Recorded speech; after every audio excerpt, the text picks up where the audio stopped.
Vamos a iniciar. Veamos. Ok.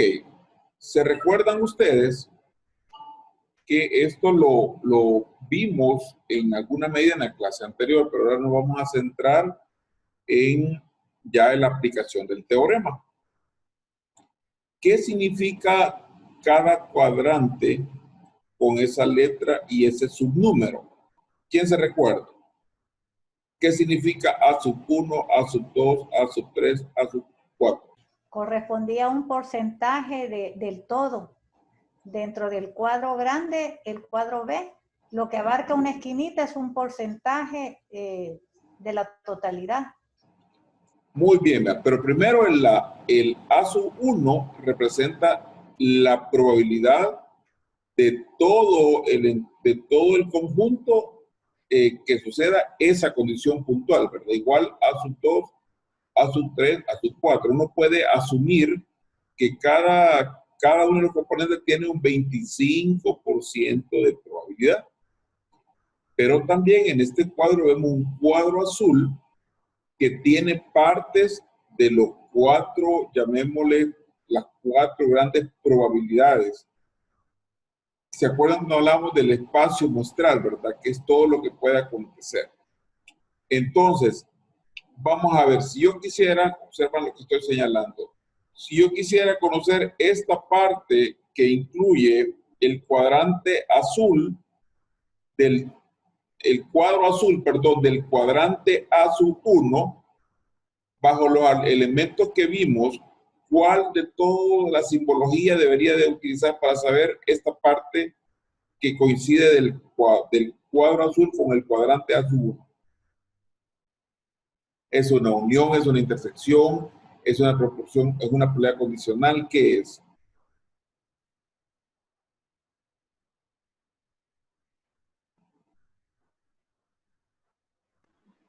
Es una intersección. Correcto, Ani, es correcto. Es una intercepción de este componente del cuadro azul que incluye la probabilidad del A sub 1, ¿verdad? Muy bien, perfecto. Entonces empezamos a ver la fórmula, ¿verdad?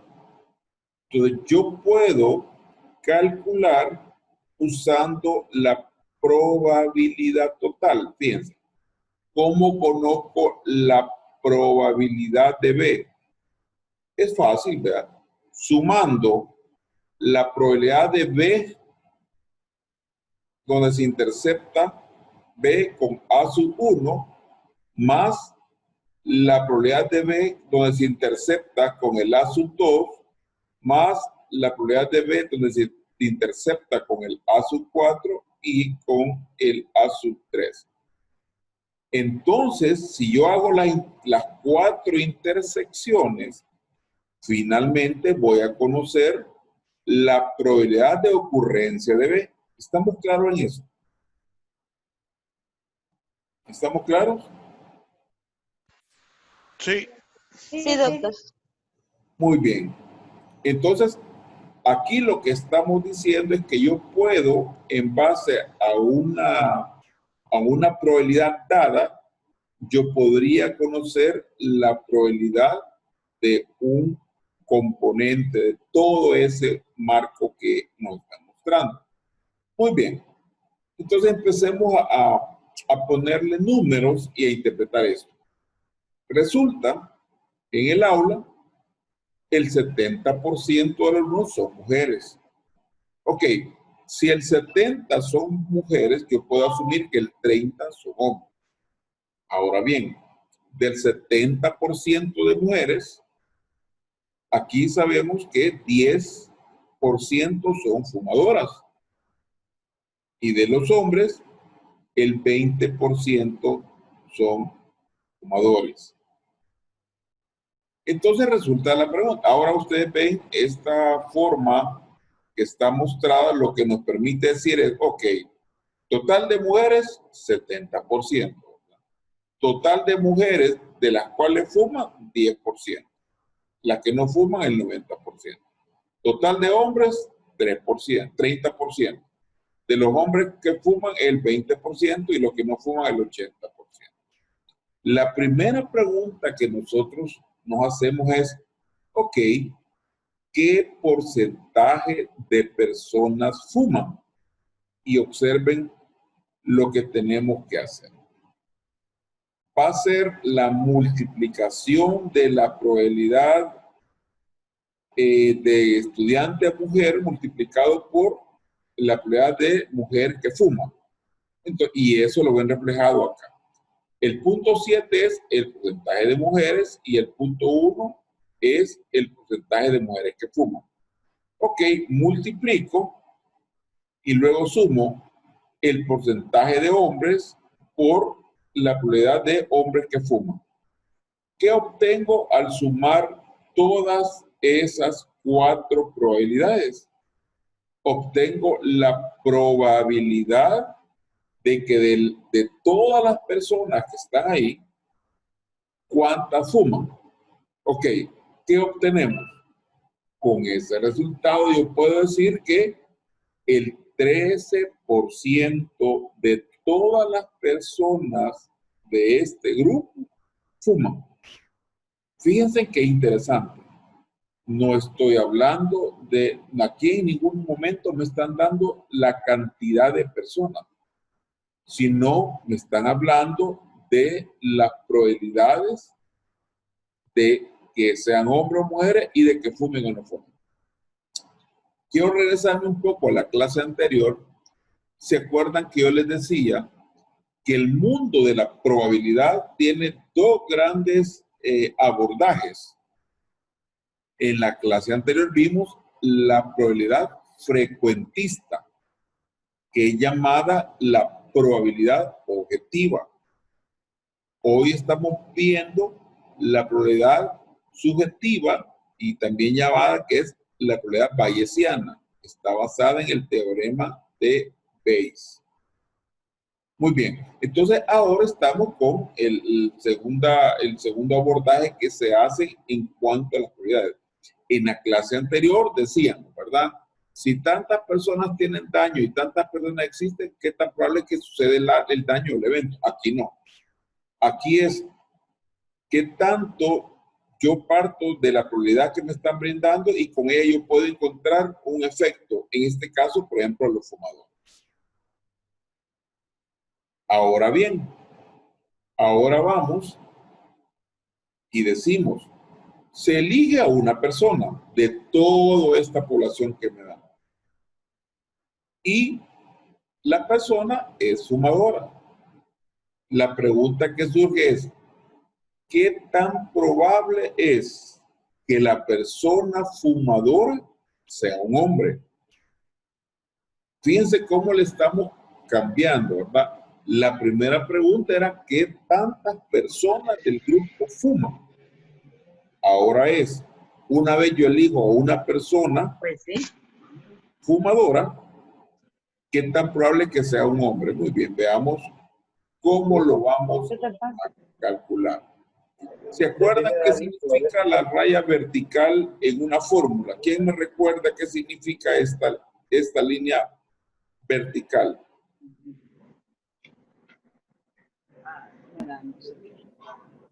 Es la condicionante. Correcto, muy bien.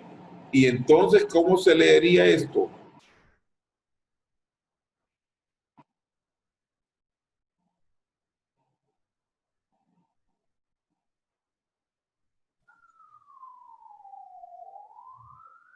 La probabilidad de que sea hombre dado que es una persona fumadora. Vamos a ver, Alejandra de Fosalud, ¿verdad, Alejandra? Experta en Sí, tabaco, dicen, ¿es cierto? algo. Así me han dicho a mí un tal doctor José García. Vamos a ver. Vamos a ver, Alejandra. ¿Qué significa la F en esta fórmula? Que sea fumador, porcentaje de fumador. Correcto, correcto, que sea fumador, pero no es femenino, que sea fumador. Entonces, ¿cómo leo con esto? La probabilidad de que sea hombre dado que es una persona fumadora, o sea, fumador. Exactamente. Generalmente uno lo dice al revés en cuanto a reacción, ¿verdad? Dado que una persona fume, o sea, un fumador, ¿cuál es la probabilidad de que sea hombre? Exactamente esa es la forma que se interpreta esa fórmula. Muy bien. Entonces, vaya, sigamos con Alejandra, ya que está aquí haciendo un gran aporte. Vaya, Alejandra, y entonces, Entonces, ¿esto qué es? la intercepción Eh, Entre, entre la probabilidad de que la persona sea fumadora, ok, la intersección en que sea fumador y sea un hombre. Muy bien. Y lo dividimos entre qué. entre la probabilidad de que sea fumadora, que nos dio el 13%. Muy bien, perfecto. Veamos el cuadro.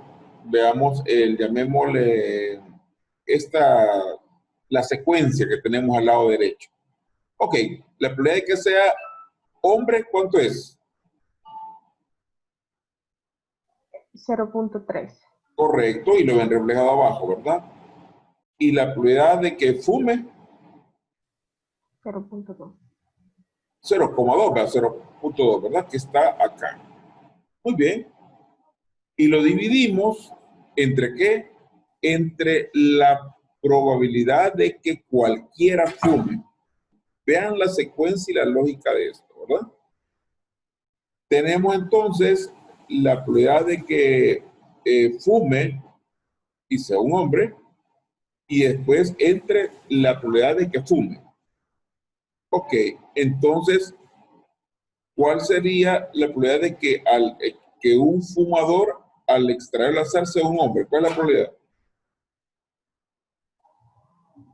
0.46. Correcto, correcto, ¿verdad? 0,46. Muy bien.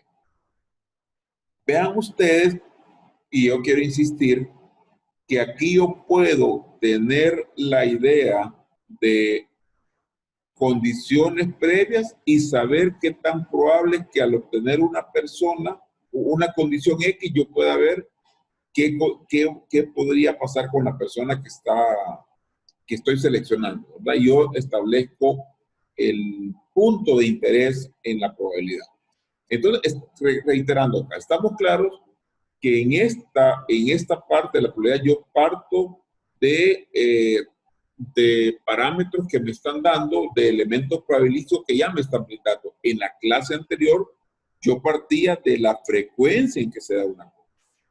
Que yo decía, se enfermaron 80 y eran 200 expuestos. ¿Verdad? ¿Qué probable es que yo me enferme? Aquí no. Aquí me están diciendo que es probable que una persona sea hombre o mujer, que probable es que fume o no fume. ¿Verdad? Muy bien. Vale, aquí para los que les gusta más la área, para los médicos, que son la gran mayoría de este curso, ¿verdad? Tenemos en un centro, hay dos quirófanos. El primero se usa el 75% de veces para operar. En el primero la frecuencia de infección es del 5% y en el segundo es del 10%. Muy bien. Y ya por ahí nos dicen que la probabilidad de infección es del 0,0625, ¿verdad?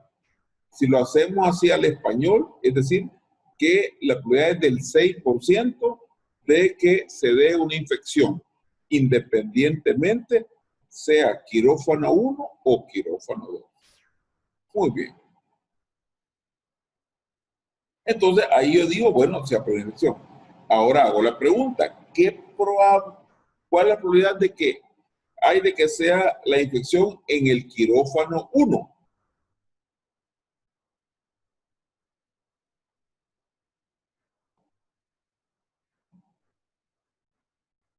¿Qué debería de multiplicar por qué? ¿O cómo lo debería hacer?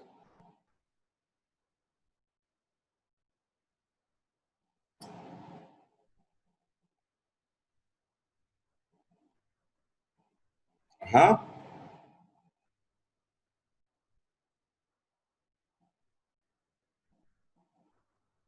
¿Quién se anima?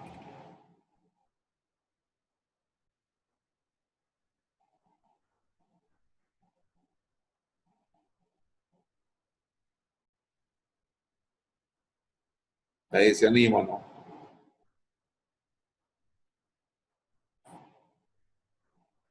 Se acuerdan, ¿verdad? Para el quirófano 1 sería 0.75, porque la probabilidad de usar el quirófano 1 y que en él se dé infecciones es 0,5, ¿verdad? Multiplico 0.75 por 0.05, ¿entre qué? Entre la probabilidad de que se dé una infección. Y se acuerdan, nos la estábamos dando antes. Muy bien. Entonces, ¿qué podríamos inicialmente decir? ¿Verdad? ¿Qué tan probable es que en el quirófano 1 se presente una infección?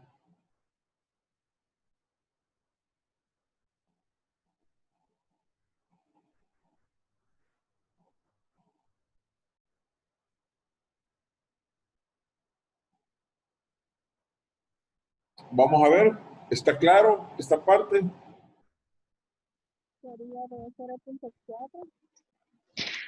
Sería del 60%. Un 60%.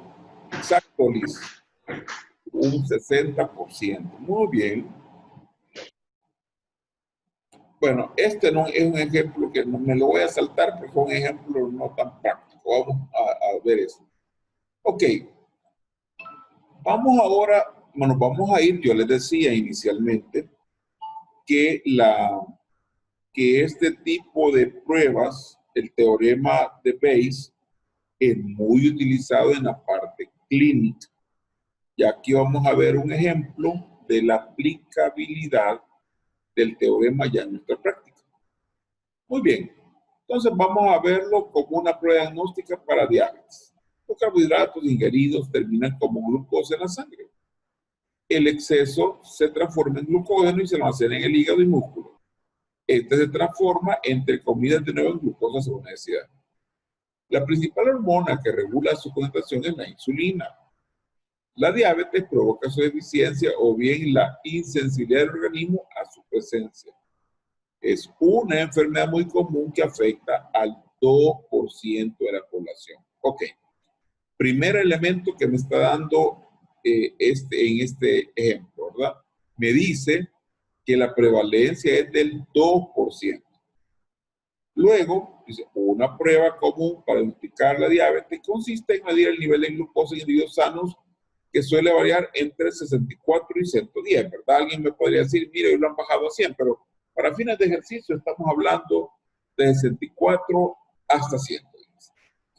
El cambio de color de un indicador al contacto con la orina suele usarse como un indicador, ¿verdad? Estamos hablando de un test. El test que se hace muchas veces para poder pensar que tenemos problemas, ¿verdad? O inicialmente una sospecha de un problema de diabetes. Valores por encima de 110 se asocian con un posible estado prediabético, pero no es seguro. Otras causas podrían ser hipertiroidismo, cáncer de páncreas, pancreatitis y, bueno, una recién comidona, ¿verdad? Para alimentarse bastante. Vamos a suponer que la enfermedad tiene un valor medio de 126. Entonces, veamos, ¿verdad? ¿Qué hemos dicho? Nuestro límite superior, en este caso, lo estamos colocando con 110. Si es superior, decimos el test es positivo y si es inferior, decimos que el test es negativo. Y observen las dos gráficas que aparecen a su lado izquierdo. Vemos una línea horizontal y observamos, ¿verdad?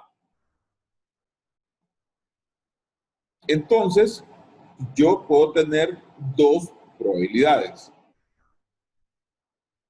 La probabilidad de acierto, una que tiene que ver para enfermos y que pues la mayoría hemos escuchado el término, hablamos de los verdaderos positivos, y para sanos, que hablamos de los verdaderos negativos. Y aquí usamos dos conceptos que son en el área de epidemiología muy, pero muy usados, ¿verdad?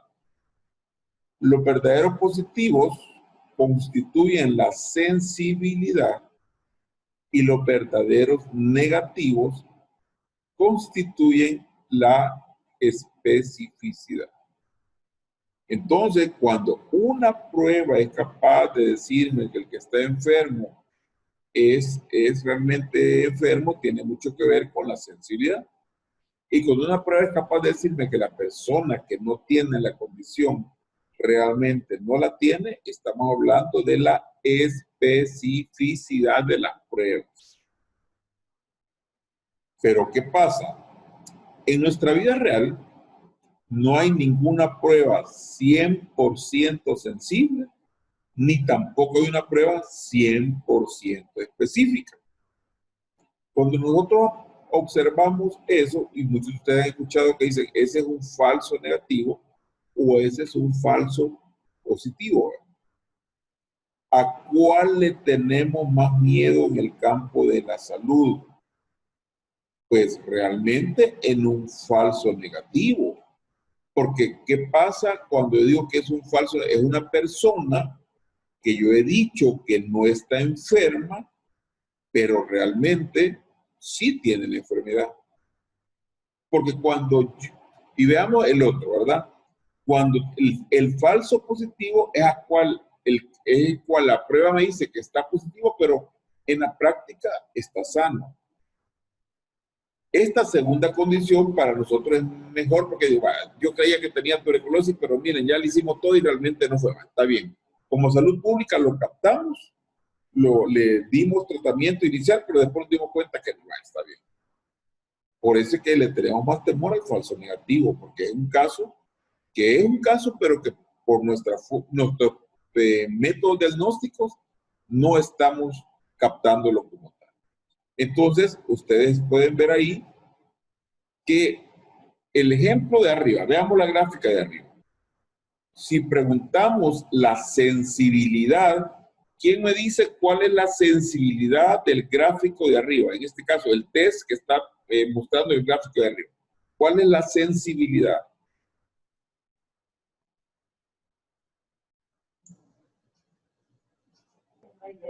Sería del 94%. ¿Cuánto? 94%. 94%.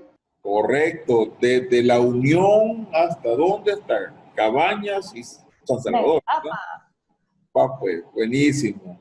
Entonces, ok, el 94% de la sensibilidad. Y entonces nos vamos al segundo gráfico, que es el gráfico inferior del lado izquierdo. ¿Cuál sería, en este caso, la especificidad? De 0.023. Ajá, ¿Cuál es 0.23. la especificidad? ¿Cuál sería, Liz, allá en Santana? De 0.023. Ajá, ¿quién dice lo contrario o quién está de acuerdo? La especificidad No. es 0.97. Hay 7, sí. Son los sanos. Correctamente. La especificidad es del que está sano, realmente está sano. Entonces, es el verdadero, ¿verdad? El verdadero negativo es la especificidad. Y ahí pueden ver ustedes que la prueba nos dice, en base a las personas que estamos evaluando, que la prueba nos puede decir que de cada 100, si redondeamos, 98 realmente no son diabéticos, pero yo tengo un riesgo de un 2% de que esté sano y yo diga que esté enfermo. ¿Me captan? Porque estoy hablando del 97.7 y un casi 98 y un 2,3 de que yo pueda decir que es un falso positivo. El de arriba era que yo de cada 100 puedo decir que 94 son, pero tengo un riesgo de decir, y que son realmente, ¿verdad? Pero puedo también yo mostrar un falso negativo en un cerca de un 5%. ¿Me siguen con la idea? Por eso yo les decía, ¿sí termina? Es como cuando hacemos la prueba de serología para sífilis. Vamos cuando a ver. hacemos, por ejemplo, la prueba del RPR, Ok. esa es sensible y nos puede aparentar también como que la persona serológicamente está positiva, pero hay otras cosas que pueden producirnos también que nos dé ese resultado. Pero Correcto. cuando hacemos la otra prueba, que es la del PRS, esa sí de plano nos dice si es confirmatorio de que tiene una serología positiva. Esa sí sería como la específica, ¿verdad? Correcto. Ahora bien, fíjense, eso lo que dice la doctora Termina es importante. La segunda prueba, lo que hace esa prueba es que es altamente específica. Yo quiero hacer hincapié en eso, ¿verdad? Esa prueba, cuando nos diga que alguien está sano, realmente está sano. Es una prueba altamente específica. Por eso es que hay muchas patologías que tenemos una primera prueba y regresamos, ¿verdad? Es mejor que yo tenga un falso positivo, lo capto, pero digo, bueno, lo capté, pero ahora viene una segunda prueba que me va a decir si realmente tiene o no la enfermedad o el problema. Entonces, nosotros en nuestra práctica diaria, cada vez que nos dan una prueba, uno siempre lee, y esa es una propiedad muy propia de cada test. Uno siempre lee sensibilidad y especificidad, ¿verdad? Siempre lo lee. Uno espera que ambos estén arriba de 90. Eso es lo esperamos. Si están arriba de 95, es mucho mejor. Muy bien. Entonces, ahora resulta, ¿verdad? ¿Cómo definir el punto de corte de la prueba diagnóstica? Obviamente eso tiene que ver con estudios que se realicen. Por eso ahora decíamos, ¿verdad? Alguien diría, no, por ejemplo, en medicina, mira, bajémosle a 100, porque parece que 110 ya podría ser un prediabético. Entonces, y en ese sentido, los test se tienen que ir mejorando para poder hacer esas mediciones y poder hacer la captación. No es simple, como ven ahí dice en la diapositiva, no es posible aumentar sensibilidad y especificidad al mismo tiempo. Hay que elegir una solución de compromiso que sea aceptable la sensibilidad y la especificidad de una prueba diagnóstica. Si me preguntan, yo siempre he dicho, arriba de 90 estamos bien, arriba de 95 estamos súper bien. Si una prueba es más de 95 de sensibilidad y tiene más de 95 de especificidad, estamos bien. Pero en la vida real eso no es tan frecuente como parece. Entonces, una prueba diagnóstica ayuda a mejorar una estimación de la probabilidad de que un individuo presente una enfermedad. ¿De qué estamos hablando? Que ahora yo parto de un test y con ese test quiero ver qué tan probable es que yo capte a una persona bajo una condición que yo he definido. En principio tenemos una idea subjetiva. Es decir, estamos hablando la probabilidad de un enfermo. ¿Se acuerda que dijimos que la probabilidad bayesiana se le denomina subjetiva? Porque está partiendo de una idea y está partiendo de una probabilidad. Entonces, ¿qué vamos a utilizar para usar el teorema de Bayes? La incidencia, que es el porcentaje de casos nuevos de enfermedad de la población, o la prevalencia, dependiendo del tipo de evento que estamos analizando. Y para confirmar la sospecha, usamos una prueba diagnóstica que ha sido evaluada con anterioridad sobre 2 grupos de individuos sanos y enfermos.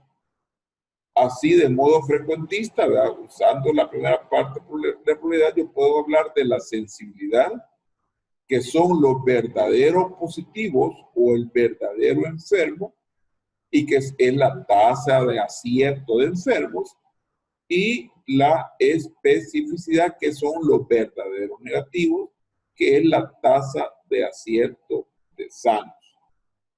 Muy bien. Observen eso, vean, es la probabilidad del signo más y con todo eso. Muy bien. A partir de esto, y usando el teorema de Bayes, podemos calcular la probabilidad a posteriori, es decir, en función de los resultados del test. Y eso es lo que le llamamos índices predictivos, que es predictivo positivo y predictivo negativo. Un predictivo positivo es para captar enfermos y un predictivo negativo es para captar sano, ¿verdad? Muy bien. Esta parte es como la esencia del teorema de Bayes, que ocupo incidencias, prevalencias, sensibilidad y especificidad. Con esos elementos yo puedo ver el valor predictivo positivo, ¿verdad? Es decir, que tanto la prueba es capaz de detectarme personas con la condición que yo estoy investigando. Veamos entonces. Yo tengo a priori la enfermedad, que puede ser la incidencia, la prevalencia. Parto de los individuos. Estos pueden estar enfermos o pueden estar sanos. El verdadero enfermo es un verdadero positivo y tiene que ver con la sensibilidad. Si yo lo capto a un enfermo, pero que no está enfermo, eso llamamos un falso negativo, ¿verdad? Y también me voy al lado sano, que si yo capto un sano, ¿verdad? Y que en la realidad realmente está sano, esa es la epicidad, que es un verdadero negativo, pero puede ser que una persona sana en base a la prueba me pueda dar un falso positivo, ¿verdad? Que ya vimos, esto tiene que ver con el test que estoy utilizando, que si hablamos del 95, yo tengo el riesgo de que un 5%, si ese sea un falso negativo y si ese sea un falso.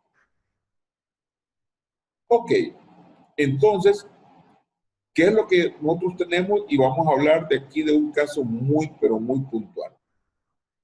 Nos han dicho que la prevalencia es del 2% de la diabetes en una población y nos dan la sensibilidad, ya nos la dan, que es 94 y la especialidad son 97.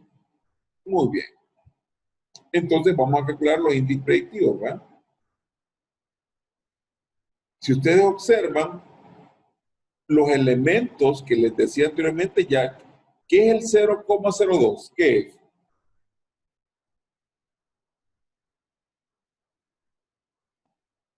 Es el porcentaje de personas que tienen diabetes. Y como dice, la diabetes afecta al 2% de los individuos. Muy bien, es la prevalencia. Muy bien. Muy bien. Entonces ven, estamos en el cuadrante, en la parte derecha, en la parte derecha, inferior derecha. Ustedes ven que tenemos, reiterando, ¿qué necesito para ver el valor predictivo en este caso, para detectar las personas con la condición bajo ciertas probabilidades? Necesito, muy bien, la prevalencia, ya lo dijimos. Necesito la sensibilidad y en el denominador, necesito nuevamente la prevalencia y aquí necesito la sensibilidad. Pero ahora tengo que usar otro elemento, que es el complemento de la parte de el complemento ¿cómo se llama? De que el individuo no presente la condición, que es la coma 02 que aparece acá. Entonces, aquí ustedes pueden ver que finalmente lo que el teorema de Bayes me permite a mí es decir, en base a unas incidencias, prevalencias, sensibilidad, especificidad, yo puedo ver qué tan probable es que a través de este test yo pueda detectar personas, ¿verdad? Aquí finalmente vamos a ver, decimos, ok, la probabilidad que me dio es de 0,45%. ¿Cómo interpretamos ese valor? Hasta lo que hemos visto, ¿qué les está indicando en el caso de este test, de esta prueba?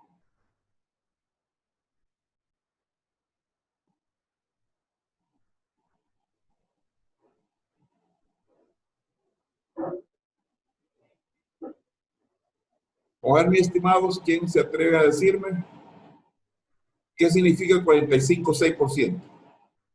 Que es un indicador que la glucosuria es un indicador de diabetes. Ajá, pero, ajá, ¿y qué significa el 46?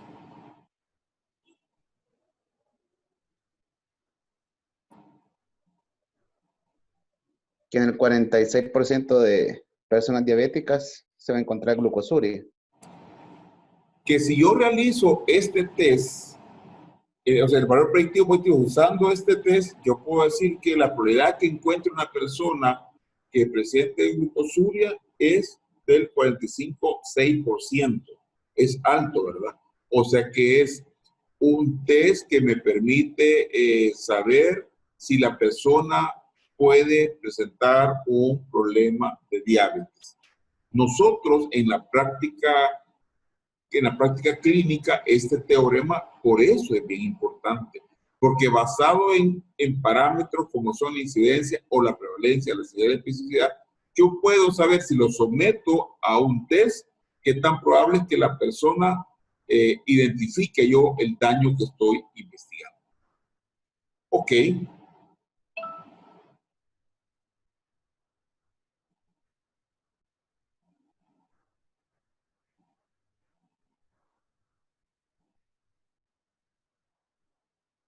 Vamos a terminar. Vamos a ver esto.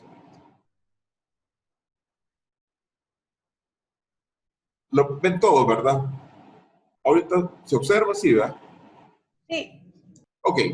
En el ejemplo anterior, al llegar un individuo a la consulta, tenemos una idea sobre la probabilidad de que tenga una enfermedad. Es lo que habíamos dicho. Okay. Llega el individuo, a mí ya me dijeron, miren, en este país el 2% de la gente padece de diabetes y me han dicho, mire, usted va a usar un test, el cual tiene una sensibilidad del 94, dijimos, pero hay una sensibilidad del 97. Ok, eso yo lo sé de entrada, a priori. Ahora, ¿qué hace? Le hacemos la prueba diagnóstica y que nos aportará nueva información, en este caso, presenta glucosuria o no. En función del resultado, ahora tenemos una nueva idea, es decir, sobre la probabilidad de que esté enfermo.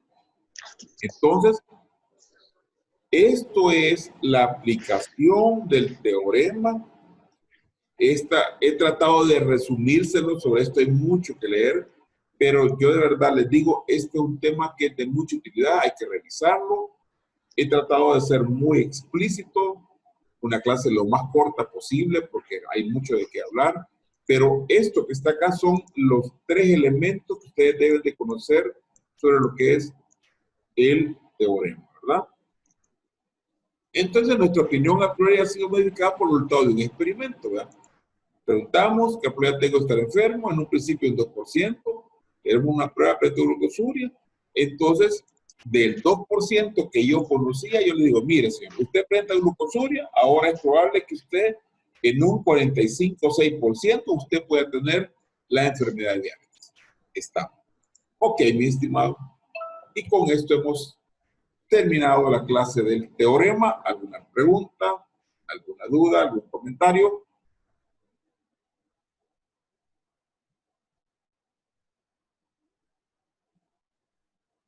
Lo único que, como usted mencionaba antes, para que una prueba realmente sea como más confiable, el porcentaje de sensibilidad y especificidad debería de ser siempre más alto. Este es nada más como para partir de una idea diagnóstica. Correcto. Por eso fíjense que a veces, y esto ya no depende de nosotros, doctora Termina. Imaginámonos que alguien nos llega a ofrecer una prueba para una condición X, nos dice, mire, esto es lo mejor que tengo. Sensibilidad 84, especificidad de 83. Uno dice, bueno, es lo único que hay, pero no me va a permitir tener certeza diagnóstica, ¿verdad? Porque ese es el riesgo. Porque a veces es lo que se tiene, ¿verdad? Como les digo, lo ideal es que sea arriba de 90 y mejor arriba de 95. Ya eso ya no depende de nosotros, depende de quienes los producen estas pruebas diagnósticas.